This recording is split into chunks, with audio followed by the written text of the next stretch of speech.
America నుండి ఇండియాకి డబ్బులు పంపాలంటే ఇప్పటికీ ఆ పాత పద్ధతులేనా? అందుకే వచ్చేసింది మైపర్సు. Download now.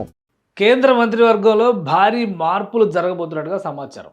ఎన్డీఏ ప్రభుత్వానికి 2 ఏళ్లు పూర్తయ్యాయి. అంటే 2024 ఎన్నికల తర్వాత ఎన్డీఏ ప్రభుత్వం ఏర్పడి 2 ఏళ్లు పూర్తయినటువంటి సందర్భం నుంచి మంత్రివర్గ పునర్వ్యవస్థీకరణ అనేటువంటి చర్చ జరుగుతోంది. అదే క్రమంలో ఈ సెకండ్ యానివర్సరీకి భాగస్వామ్య పక్షాలన్నింటితో ప్రధానమంత్రి నరేంద్ర మోడీ ఆధ్వర్యంలో ఒక భేటీ జరిగింది. ఈ భేటీ సందర్భంగా కూడా కొన్ని కీలక నిర్ణయాలు తీసుకున్నారు. దాదాపు 30 నుంచి 36 మంది మంత్రులకి ఉద్వాసన పలికేటువంటి అవకాశం ఉందనే సంకేతాలు వస్తున్నట్టుగా ఢిల్లీ వర్గాలు చెబుతున్నాయి. ఇప్పుడు అది ఫైనల్ కన్క్లూజన్ స్టేట్కి వచ్చేసింది. దాదాపు మరొక 3-4 రోజుల్లో మంత్రివర్గ పునర్వ్యవస్థీకరణ జరిగేటువంటి అవకాశం ఉంది. అలానే ప్రాబబుల్స్ లిస్ట్, మంత్రివర్గంలో కొత్తగా రాబోతున్న వాళ్ళు ఎవరు, అలానే మంత్రివర్గం నుంచి ఉద్వాసనకు గురవుతున్న వాళ్ళు ఎవరు అనే దాని మీద కూడా ఆసక్తికరమైనటువంటి చర్చలు జరుగుతున్నాయి. అన్నిటికీ మించి తెలుగు రాష్ట్రాల్లో మరికొందరికి కొత్త అవకాశాలు వచ్చే ఛాన్స్ ఉందని కూడా చెప్తున్నారు. అయితే ఒక డేటా ఉంది ఇప్పుడు నా దగ్గర, ఎవరెవరు మంత్రివర్గంలో ఉండొచ్చు, ఏ ఏ మార్పులు జరగవచ్చు అనేది, కేంద్ర మంత్రివర్గంలో భారీ మార్పులు అనేది నేషనల్ మీడియా పదే పదే రాస్తున్నటువంటి అంశం. అలానే చాలా రీజనల్ మీడియాస్ కూడా ఆయా రాష్ట్రాల్లో ఉన్నటువంటి అంచనాలకు తగ్గట్టుగా రాస్తున్న కథనాలు చాలా ఉన్నాయి. సో వీటన్నిటిని దృష్టిలో పెట్టుకొని చూస్తే కనుక ఫస్ట్ అండ్ మోస్ట్ ప్రయారిటీ ఇప్పుడు కొత్తగా తెలుస్తున్నటువంటి ఒక అంశం, కేబినెట్ మంత్రిగా ఆర్బీఐ మాజీ గవర్నర్ శక్తికాంత దాస్కు అవకాశం ఇవ్వబోతున్నట్టుగా సమాచారం. ఇస్తే ఆయనకి ఏ శాఖ ఇస్తారు? ఆబ్వియస్లీ ఆర్థిక శాఖ ఇవ్వడానికి అవకాశం ఉంది. సో ఆర్థిక శాఖ మంత్రిగా రికార్డు హోల్డర్గా మారినటువంటి నిర్మలా సీతారామన్ కూడా ఆ శాఖ నుంచి మారుస్తున్నట్టుగా సమాచారం ఉంది. ఆమెకి మానవ వనరుల శాఖ ఇచ్చే ఛాన్స్ ఉంది.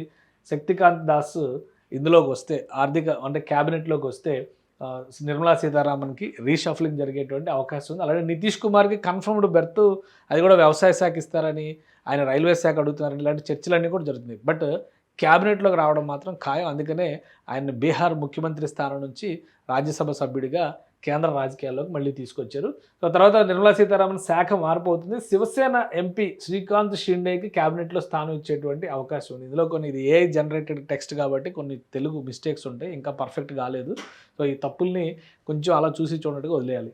ఇక్కడ శ్రీకాంత్ షిండే చాలా ప్రముఖ పాత్ర పోషించారు. ఏ విషయంలో అంటే, ఉద్ధవ్ ఠాక్రే వర్గం చీలిక 6 ఎంపీలు ఎన్డీఏ వైపు మరలడానికి చాలా కీలక పాత్ర పోషించారు. అందుకే శ్రీకాంత్ షిండేకి ఖచ్చితంగా ఈసారి మంత్రివర్గంలో స్థానం వస్తుందన్నారు. అలానే అనురాగ్ సింగ్ ఠాకూర్ మరోసారి కేంద్ర మంత్రివర్గంలోకి రాబోతున్నారు, ఫుల్ ఫ్లెడ్జ్డ్ క్యాబినెట్ మినిస్టర్గా. గతంలో ఆయన ఇండిపెండెంట్ ఛార్జ్ స్పోర్ట్స్ మినిస్టర్గా చేశారు, అలానే ఇన్ఫర్మేషన్ అండ్ బ్రాడ్కాస్టింగ్ మినిస్టర్గా చేశారు.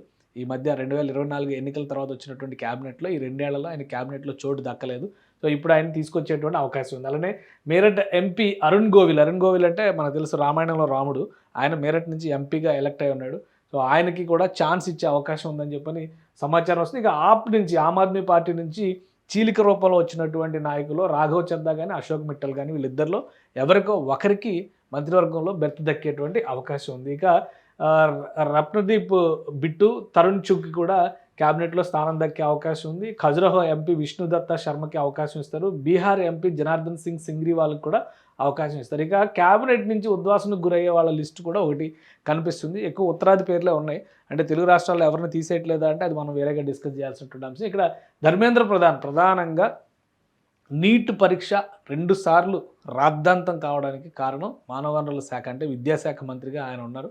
సో ఆయన ప్లేస్ని నిర్మలా సీతారామన్తో రీప్లేస్ చేసేటువంటి అవకాశం ఉంది ఈయనను పంపించేసి. అలానే హర్దీప్ సింగ్ పురి, ఇప్పుడు పెట్రోలియం శాఖ చాలా కీలకమైనటువంటి శాఖ, ఆయన మాజీ ఐఏఎస్ ఆఫీసర్ కాబట్టి ఆయన నిర్వహించారు. బట్ ఆయనకు కూడా ఉద్వాసన పలికే అవకాశం ఉన్నట్టుగా సంకేతాలు వస్తున్నాయి. ఇక యూపీ అసెంబ్లీ ఎన్నికల బాధ్యతలు అప్పగించేందుకు పంకజ్ చౌదరిని క్యాబినెట్ నుంచి తప్పించబోతున్నారు. మనోహర్ లాల్ ఖట్టర్ని విద్యుత్ శాఖ నుంచి తప్పించి మరొక శాఖకు మార్చేటువంటి అవకాశాలు ఉన్నట్టుగా తెలుస్తుంది. వీళ్ళందరూ కూడా, ఇక శివసేన ఎంపీ క్యాబినెట్ మంత్రిగా ఉన్నటువంటి ప్రతాప్రావు జాదవ్ని కూడా పంపించబోతున్నారు. సంజయ్ దీనా పాటిల్కి అవకాశం ఇచ్చేటువంటి ఛాన్సెస్ ఉన్నాయి. కనీసం 6 సహాయ మంత్రులకి ఉద్వాసన తప్పేలాగా లేదు. ఇది ప్రజెంట్ ఇక్కడ ఉన్నటువంటి స్టేటస్. అంటే ఆంధ్రప్రదేశ్, తెలంగాణకు సంబంధించి ఉద్వాసనల కంటే కూడా ఎడిషన్స్ జరిగేటువంటి అవకాశం కనిపిస్తుంది. తెలంగాణలో ఉన్నటువంటి మంత్రులు రీషఫ్లింగ్, శాఖల రీషఫ్లింగ్ జరగవచ్చు అంటున్నారు. ఆంధ్రప్రదేశ్కి సంబంధించినటువంటి మంత్రులకి కూడా ఒకరికి, ముఖ్యంగా పెమ్మసాని చంద్రశేఖర్కి ఒక ఎలివేషన్ వచ్చి క్యాబినెట్ మంత్రిగా వెళ్ళేటువంటి అవకాశం ఉంది. అదే కనుక జరిగితే ఆంధ్రప్రదేశ్ నుంచి 2 క్యాబినెట్ మంత్రులు అయ్యేటువంటి ఛాన్సెస్ ఉంటాయి. ప్రస్తుతం రామ్మోహన్ నాయుడు కూడా క్యాబినెట్ మంత్రిగా ఉన్నారు, ఇద్దరిని కొనసాగిస్తారు. అయితే శాఖల్లో మార్పులు ఉండేటువంటి అవకాశాలు కనిపిస్తున్నాయి. ఇక సహాయ మంత్రిగా ఉన్నటువంటి శ్రీనివాస్ వర్మ యథావిధిగా కొనసాగుతారు. శాఖలో మార్పు ఉంటే రావచ్చు. అలానే తెలుగుదేశం పార్టీ నుంచి మరొక ఎంపీకి అవకాశం ఉంది. ఎవరో ఆ ఎంపీ అనేది సస్పెన్స్ కొనసాగుతుంది. రాయలసీమ నుంచి సామాజిక వర్గాల ఈక్వేషన్స్ నుంచి, ప్రాంతాల సమతుల్యత నుంచి వీటన్నిటి మీద చర్చలు జరుగుతున్నాయి. మహిళకి ఇవ్వాలనేటువంటి డిమాండ్ కూడా వినిపిస్తుంది.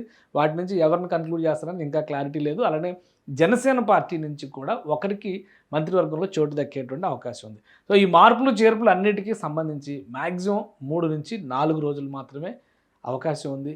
అన్నీ కలిసి వస్తే ఆదివారం కానీ సోమవారం కానీ మంత్రివర్గ పునర్వ్యవస్థీకరణ ప్రక్రియని కేంద్రం చేపట్టేటువంటి అవకాశం ఉందంటే ప్రధానమంత్రి చేపట్టేటువంటి అవకాశం ఉంది. సో ఈ మార్పులు చేర్పులు అయితే చాలా ఆసక్తికరంగా ఉన్నాయి. ఎవరు ఆర్థిక మంత్రి కాబోతున్నారు, ఎవరు విద్యాశాఖ మంత్రి కాబోతున్నారు అనేటువంటి ఆసక్తి విషయంలో మాత్రం దేశం మొత్తం ఎదురు చూస్తున్నటువంటి పరిస్థితి ఉంది.